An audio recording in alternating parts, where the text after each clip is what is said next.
Shalom à tous les Israélites, Boker Tov à toutes les nations, à tous les sadikim à travers les nations. Car s'il est vrai que la sagesse, la connaissance vient d'Israël, nos sages, les anciens, dans nos traditions, on sait tous que les nations ont de la sagesse, ce qui leur manque, c'est la Torah. C'est l'inspiration pour le prince, la Torah. Le pouvoir pour le prince, c'est-à-dire l'essence du pouvoir, la justice, donc la Torah. Aujourd'hui, pour ceux qui ne me connaissent pas, je suis Rabbi Deyoun, mais je suis habillé aujourd'hui dans un style qui peut être en adéquation avec toutes les civilisations, avec tous les lieux qu'on peut avoir de façon normale. Je suis dans la norme. Je suis habillé, j'ai porté un pagne africain. Donc, pour rester un peu dans une compréhension de la civilisation africaine. Ensuite, j'ai porté là, comme il fait froid, un manteau en cuir. Un véritable cuir comme on sait bien le faire en Europe.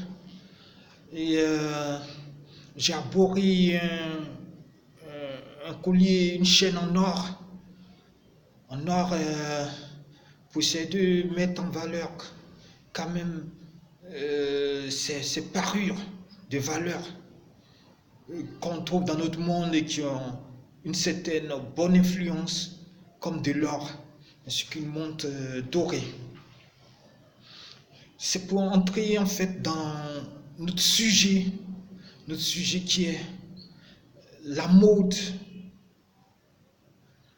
et l'israélisme, le judaïsme, ainsi que la civilisation qui inspire Israël, la civilisation des nations qui peut inspirer Israël. Car en réalité, les nations ont besoin de la Torah d'Israël. Israël a besoin de la loi des lettres venant des nations, histoire de faire l'équilibre, de faire l'harmonie, afin que soit toujours la bonne influence et soit toujours le rachat, la rédemption venant de Dieu. Avant de continuer, nous allons prier afin que l'inspiration vienne du Saint des Saints lui-même et que ce ne soit pas seulement notre parole, mais que ce soit ce qui vient de la Bible, ce qui vient de la Torah. Seigneur Dieu, créateur du ciel et de la terre, Dieu créateur de l'homme, nous te confions nos paroles. Nous voulons que ce qui vient soit vérité et inspiration intelligente venant du Saint des Saints, venant du Seigneur Dieu lui-même, créateur du ciel et de la terre. Amen.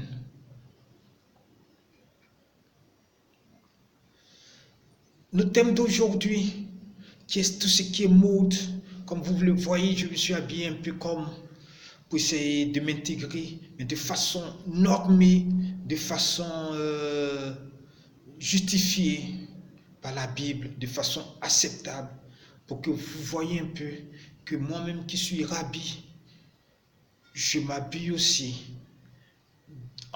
pour être en phase aussi avec notre civilisation.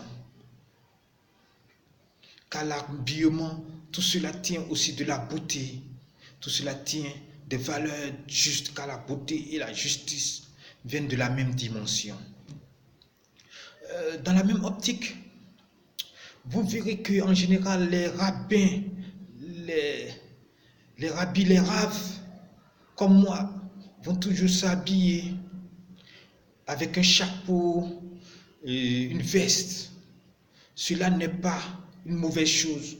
Cela est un principe religieux qui tient. Ils auront une grande barbe qui tient, mais cela tient plus d'une tradition juive, pas forcément israélite dans le sens du royaume d'Israël, du royaume des 12 fils, mais dans le sens d'une tradition qui tient du judaïsme rabbinique, judaïsme des rabbins, qui a inspiré le monde pendant longtemps, qui a inspiré l'israélisme, qui a inspiré même les karaïstes, ceux de Samarie, qui tiennent que par les cinq premiers livres de la Torah.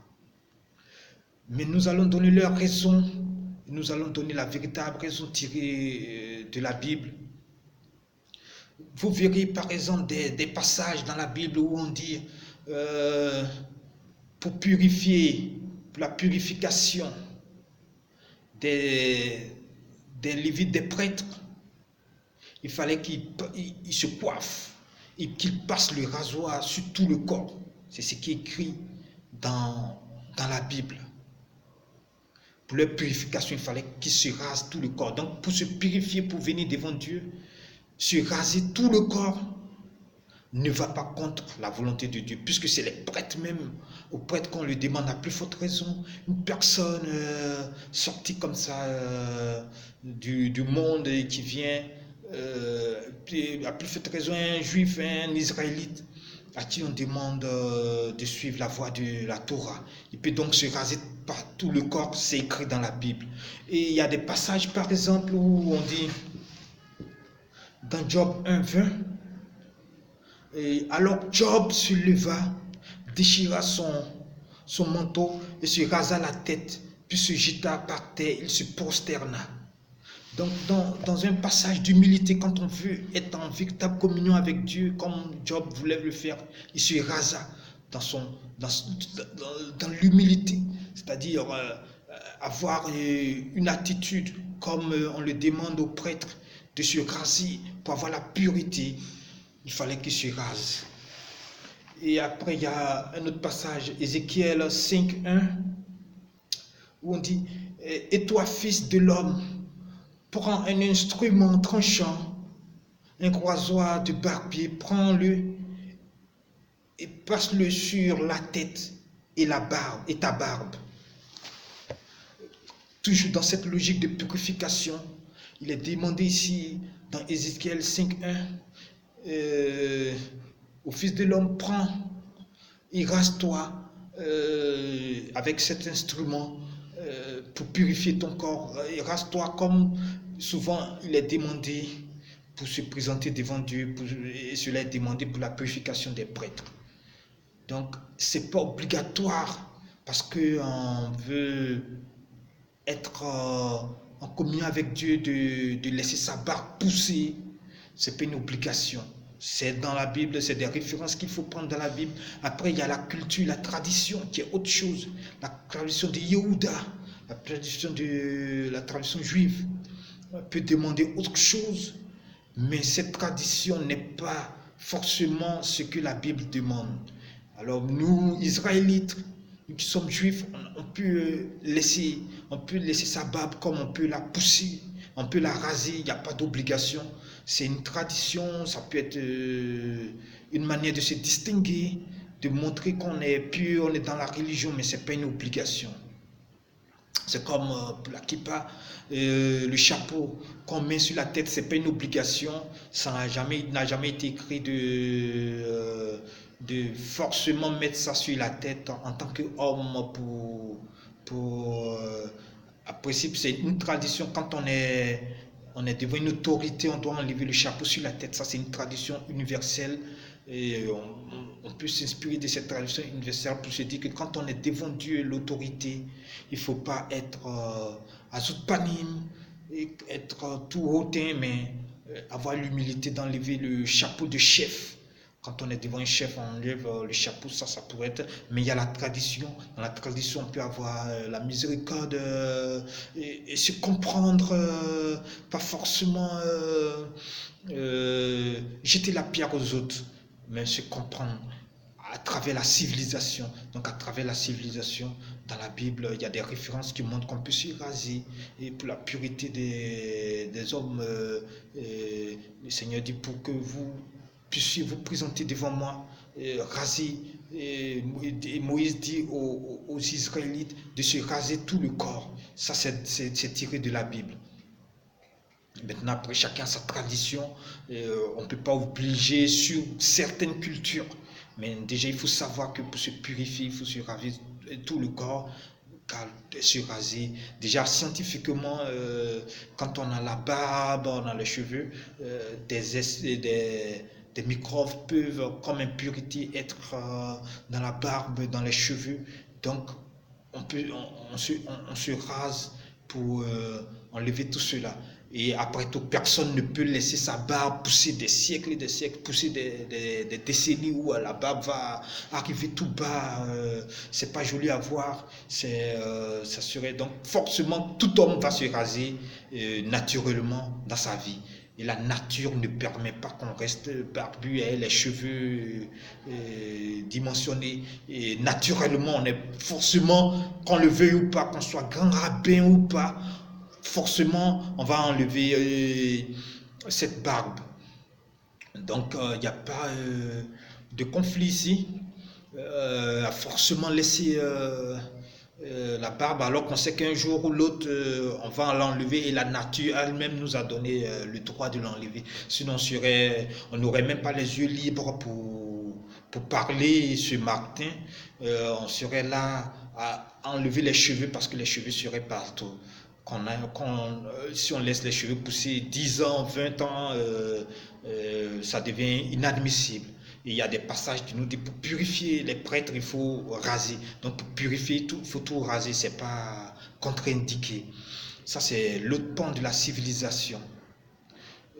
Deuxième pan, nous voulons faire remarquer qu'après tout, les rois d'Israël eux-mêmes avaient de l'or, Salomon avait de l'or, ils pouvaient arborer de l'or. C'était une civilisation, parce qu'il faut dire que la beauté, après tout, vient de la dimension de la justice. Parce que est beau ce qui est façonné dans une appréhension juste, ce qui est façonné dans une élaboration juste, dans des formes justes, tient de la beauté. La beauté de l'âme, c'est la juste répartition des choses. Le don juste, quand on dit vous avez l'âme, une âme belle, vous avez une âme qui donne, qui sait donner justement là où il faut, justement partout, pas seulement à ceux qui en ont déjà, mais à ceux qui sont pauvres. Vous acceptez ceux qui sont pauvres, c'est ceux-là. Quand on vous dit vous avez l'esprit beau, un esprit qui est beau, c'est un esprit qui a une culture, juste une culture étendue, une culture qui touche beaucoup de choses, une culture qui touche beaucoup de civilisations, qui connaît beaucoup de nations, de civilisations.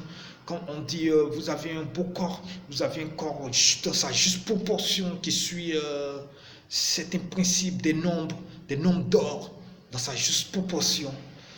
Alors vous avez un physique qui est beau. Alors la beauté n'est pas quelque chose qu'on doit mépriser, qu'on doit mettre hors d'Israël. Israël aussi doit appréhender la beauté, façonner la beauté, avoir la culture de la beauté comme les nations ont la beauté des lettres. Israël doit s'inspirer de la beauté des lettres et créer de la beauté. Ne pas rester seulement dans l'esprit, mais créer aussi de la beauté.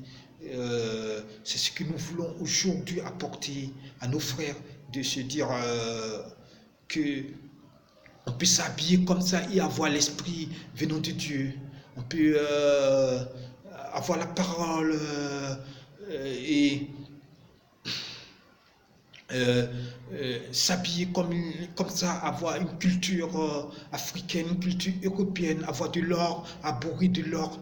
C'est aussi cela, être digne de l'éternel Dieu, être digne d'Akadosh Baoulou lui-même, en arborant ce qui inspire la beauté. Être beau, ça ne veut pas dire qu'on est pervers ou on cherche de la perversion. Au contraire, être beau, c'est aussi rechercher de la qualité. Être beau, c'est ressortir de la qualité. C'est être en phasage avec l'éternel Dieu. C'est ne pas être forcément barbu, être un religieux qui n'apporte pas de message d'unification, de message de juste proportion, de message de justice, même dans son physique, dans son esprit et dans son âme. Voilà ce que nous voulons apporter aujourd'hui, faire savoir que dans les nations, ils n'ont pas toujours la juste proportion, parce que la juste proportion, c'est cela aussi la civilisation. Ils vont exagérer en sortant par exemple les parties du corps. Sortir les parties du corps, c'est exagérer, c'est ne pas être dans la norme. Vous pouvez vous habiller comme je suis habillé aujourd'hui en cuir tranquillement avec un panier d'Afrique et être dans la civilisation actuelle, être dans la modernité, aborder de l'or sans être à mettre des mauvais signes, de mauvais messages sur sa chaîne ou bien de mauvais messages sur ses vêtements. C'est cela. Ou si vous le faites, vous dépassez la limite, vous dépassez les bornes. En ce jour, alors, nous, le message que nous voulons apporter, c'est un message d'union des cultures, d'union des civilisations. Les civilisations ne sont pas forcément dans une division et que on peut s'habiller proprement comme on peut être à Paris, à New York, s'habiller avec une manière qui touche tout le monde sans avoir l'air d'être un religieux, car Dieu nous a permis cela, Dieu nous a inspiré de la beauté et la beauté est un message de l'âme. La beauté nous permet de savoir où l'âme aussi se retrouve, car on peut être beau et après chuter dans la faiblesse et perdre sa beauté, tout comme on peut ne pas avoir assez de beauté et élever son âme, aller jusqu'à son âme s'élever, et l'inspiration va vous donner de la beauté, va vous ressortir de la beauté, car la beauté tient aussi de toutes les dimensions, tient aussi des lois des lettres comme des lois des nombres, pour avoir une juste appréhension, une juste une juste restitution de ce qui est aussi dans les authentités. Parce que même les anges recherchent aussi de la beauté. Pourquoi certains anges sont descendus du ciel? Parce qu'il leur fallait de la beauté. Parce qu'il leur fallait de la beauté parmi les hommes. C'est pour cela que certains anges étaient descendus pour chercher les filles d'hommes qui étaient devenues très belles, comme on le dit dans la Genèse. Donc la beauté intéresse aussi les anges et plusieurs autres dimensions. Donc la culture de la beauté ne doit pas être un mal pour Israël, ne doit pas être quelque chose que les religions doivent mépriser. Au contraire, ça doit être quelque chose, une contemplation pour s'équilibrer, pour appeler aussi l'esprit de la justice qui est dans la même dimension que l'esprit de la beauté. Ça ne doit pas être un mal, mais une sélection que l'homme doit avoir pour ne pas tomber dans la débauche, car il faut sélectionner ce qui est beau pour ne pas tomber dans la débauche, pour ne pas rechercher ce qui est laid, pour ne pas être inspiré par ce qui est laid. C'est cela le message que nous voulons apporter aujourd'hui. Nous n'allons pas être trop long parce que c'est un thème, un cours où je voulais simplement dire que c'est pas être religieux, c'est pas une mauvaise chose, mais de temps en temps il faut être décontracté, il faut s'adapter au milieu où tu es, et on peut s'habiller comme ça simplement en cuir, mettre de l'or, et cela être aussi digne de l'éternel Dieu, ne pas avoir ont d'abhorrer tout cela, car tout cela vient aussi du ciel. La beauté vient aussi du ciel, la lumière aussi, l'arc-en-ciel aussi vient du ciel. Bon, c'était ça. Il nous reste à dire que toutes les nations, qu'Israël se fasse plaisir à travers le beau, à travers l'art, car l'art est l'inspiration du beau, la restitution du beau, c'est aussi ça, la restitution de la perfection, la restitution du meilleur élément, c'est aussi cela, l'art. Que le Seigneur soit avec vous et que n'oubliez pas de lire la Bible et de vous en inspirer. Quand on prend par exemple de l'or et qu'on met, que le Seigneur demande de faire le chandelier avec de l'or pur, de l'or massif. N'oubliez pas de faire des choses comme ça, de faire des chandeliers avec de l'or. Si vous ne pouvez pas faire avec de l'or, vous pouvez faire avec de l'or plaqué, toujours aussi beau, toujours aussi brillant, avec ce que vous pouvez d'aussi brillant. Pourquoi pas un chandelier en cuivre, parce que vous n'avez pas les moyens pour faire en or pur. Vous faites un chandelier, c'est cela la culture du beau. Ainsi le Seigneur pourra vous inspirer parce que vous avez un chandelier avec cette flamme, comme le Seigneur vous l'a demandé. Et vous pouvez prier avec ce chandelier pour attirer la barara, la bénédiction sur vous. Nous n'allons pas être trop longs. Bonne journée à vous, bon week-end à vous. Amen.